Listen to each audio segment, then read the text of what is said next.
Hello, this is the Iconbuster.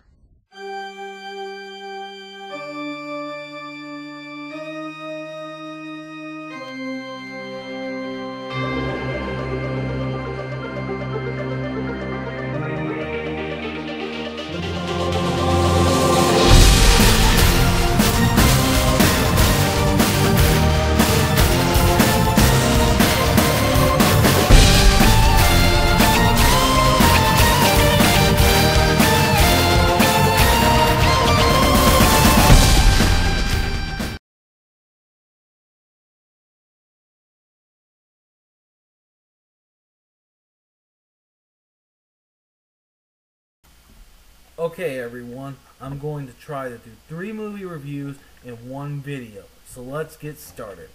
The 3 movies I'm going to do are Sex and the City, Leatherheads, and Iron Man. Now I know you may be asking, why these 3 movies? What could they possibly have in common? Well folks, let me tell you the scientific reason behind all of this. These 3 movies just happened to be the movies my parents rented this weekend. So, yeah, let's get started. First, let's start off with Sex and the City. This movie is about Carrie, who fans may remember from the show. She is once again reunited with all her friends and has hooked up with her old squeeze, which I guess is from the series Mr. Big. And yes, folks, that is his real name. Anyways, him and Carrie finally want to get married, and the entire city sort of makes a big deal about it, because allegedly she proves that women over 35 can still find love. Well, on the other side of the somewhere else in the city, Miranda is having marital problems, and finds out her husband had an affair. Now, how does this affect the other story? Well, the night before Carrie is married, Steve tries to see Miranda.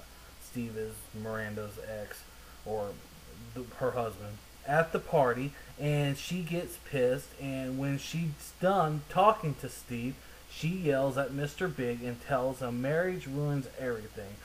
Well, as you can imagine, Mr. Big becomes hesitant about the wedding, and because of some missteps in communication, ends up not showing up at the wedding. Carrie is then devastated, and it's up to her friends to cheer her up. So that's pretty much the plot of the movie. Now I know that in the synapse they talk about the girls going to Mexico and cheering her up. Don't be fooled, people. Mexico is only about 1% of this movie. So here's how I feel about this movie. The parts leading to the wedding is really well done, but everything up to the end is boring as hell. I mean, I can't say I hated this movie. I mean, the dialogue was okay, and the reaction in the movie seemed real. And I even thought the ending was satisfying. But damn, you had time after they left Mexico to introduce, get to know, and say goodbye to a completely useless character. I mean, there was just points when I was watching where I kept thinking, is it over yet? Please be over. Damn, it's not over. I will say, if you are a fan of the show, you will be satisfied with the conclusion of all these characters. But for everyone else, I give this movie a 4 out of 10. Now we move on to Leatherheads, a movie directed by George Clooney, also the star of the movie. So here's the story. Basically, it's the birth of professional football. Back in 1925, football was seen as a joke. It was only to be left to college and high school athletes. Well, Dodge is a guy who leads a pro team, and when the team's money is all used up and they cancel their season, Dodge comes to the conclusion that football is all he knows how to do. So one day he hears on the radio about how this college football star and war hero has brought 40,000 people to the stadiums. After hearing this, Dodge decides that this boy could be what football needs to get it started. Now, the second story to this movie is about a girl named Lexi, who gets told that the war hero, Golden Boy, whose name, by the way, is Carter Rufford, might not be the war hero he claims to be. Basically, this leads Lexi into following Dodge's team, the Bulldogs, throughout the movie. Dodge is smitten with Lexi right away, and so is Carter. And that's pretty much all the plots in a nutshell. First off, I just want to say I enjoyed the hell out of this movie. There was never a moment I was bored, and I thought it was all really funny, all the way through.